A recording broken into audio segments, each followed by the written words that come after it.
Hello everyone, welcome to my YouTube channel. इस video में मैं आपको ये बताने वाली हूँ कि आरआरबी जेई का एक्सपेक्टेड कट ऑफ क्या हो सकता है। So according to the data, जितना डेटा हमारे पास आया है उसके अकॉर्डिंग जो पेपर आया था स्पेशली फॉर सिविल इंजीनियरिंग वो था मॉडरेट लेवल का, मॉडरेट टू ईजी आप बोल सकते हैं। क्या है, जो कट ऑफ होता है वो पेपर के लेवल के अकॉर्डिंग होता है। आपका जो पेपर था वो मॉडरेट इसीलिए था क्योंकि जो क्वेश्चंस की वर्डिंग्स थी वो थोड़ी सी घुमी हुई थी। मींस अगर आपने कंसेप्ट्स अच्छे से क्लियर नहीं किया है आपको क्वेश्चन समझने में दिक्कत जा सकती है। उस वजह से ऑप्शंस आपके जो नेगेटिव मार्किंग है वो ज़्यादा हो सकती है। उस वजह से भी पेपर जो था वो मॉडरेट था। हालांकि क्वेश्चंस तो पूरे आपके कंसेप्चुअल ही थे, न्यूमेरिकल्स तो थे नहीं। अभी जो इसकी आंसर की है वो कब आ जाएगी, आरआरबी जेई की आंसर की आ जाएगी आपकी 1 वीक के अंदर। ओके, आपका 22 अप्रैल को जैसे एग्ज़ाम हुआ है, राइट। इसकी आप आंसर की एक्सपेक्ट कर सकते हैं कि 29 तक आ जाए, राइट। ये अकॉर्डिंग टू डेटा है जैसे CBT 1 के टाइम पे हुआ था, ठीक। अब बात की जाए इस पेपर में नॉर्मलाइजेशन होगा क्या। नॉर्मलाइजेशन जो है वो नहीं होगा, ठीक है।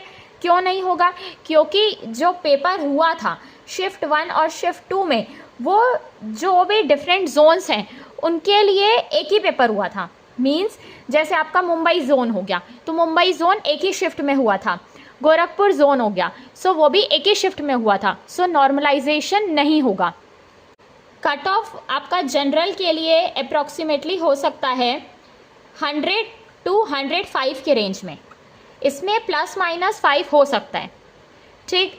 और जो डिफरेंट जोन्स हैं उनके अकॉर्डिंग कट ऑफ वेरिएशन होगा क्योंकि जो वैकेंसीज हैं वो भी डिफरेंट है और जो जितने लोगों ने पेपर दिया है उसके अकॉर्डिंग ही कट ऑफ होता है, ठीक।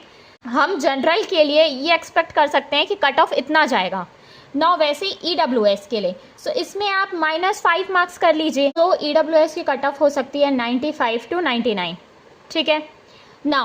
अब आता है हमारा OBC भी की कट ऑफ भी अप्रॉक्सीमेटली इसी रेंज में रहेगी जो कि है 90 to 100 के बीच में, राइट। अब SC और ST की कट ऑफ जाएगी 80s और 90s के बीच में।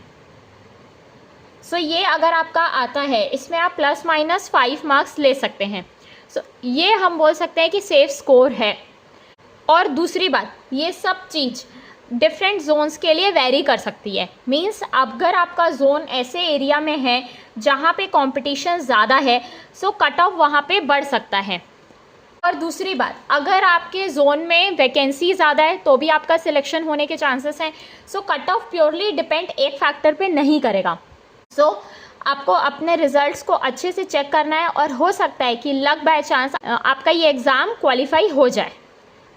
बहुत सारे एग्ज़ाम्स अभी होंगे जैसे कि SSC JEE हो गया, स्टेट एग्ज़ाम्स हो गए आपके, उसमें भी आप ट्राई कर सकते हैं। बस आप मेन बात यह है अच्छे से पढ़ते रहिए, प्रैक्टिस करिए, कोई भी एग्ज़ाम क्वालिफाई हो जाएगा। Thank you so much.